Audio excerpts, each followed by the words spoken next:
Okay, I want to look at this problem over here. From MyOpenMath, we have a function that's a polynomial. We have to find the derivative of the polynomial at a point. We have to find a formula for the inverse function, and then we have to find the derivative of the inverse function at a point. So I just want to have you note that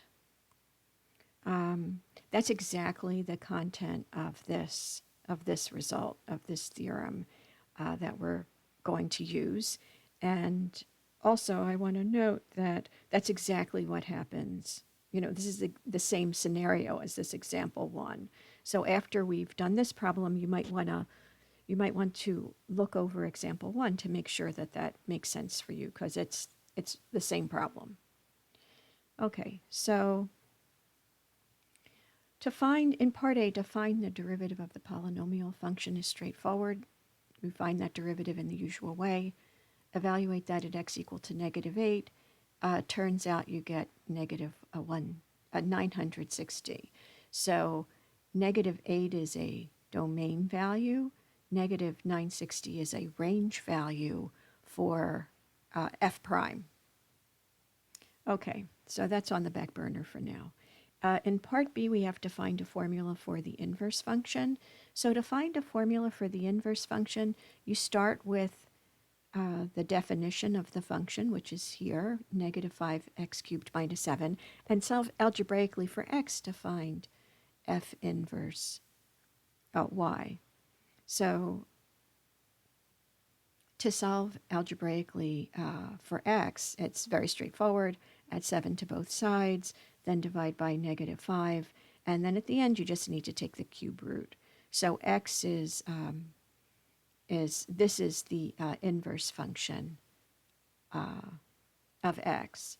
So it would be written in this way. Okay, and in part C, we have to find the derivative of f prime at y equal to f of -8. Okay, so I wrote it exactly as it appears in MyOpenMath. Now, it's important to realize that the way this expression is written, let me use that. The way this expression is written, this is B, right? B would be equal to f of -8. And if that's the case, then A, the domain value there would be -8.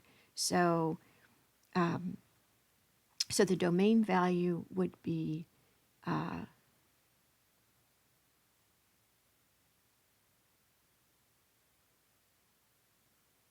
-8, and the range value is f of -8. Okay, I had something else catch my attention for a moment. Okay, so going back to this then, to find the derivative and evaluate it at that point, then we're going to use this result. The derivative of the inverse function at b, which is a range value, that's going to be equal to 1 over the derivative of f at the domain value. Okay, so we're going to use that result.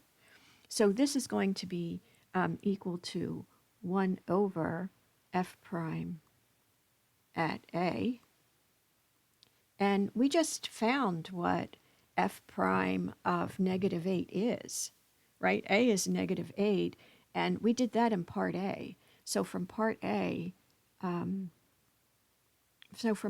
we know that f prime of -8 is 960. This is going to be the same as 1 over f prime of -8. And 1 over f prime of -8 is 1 over -960.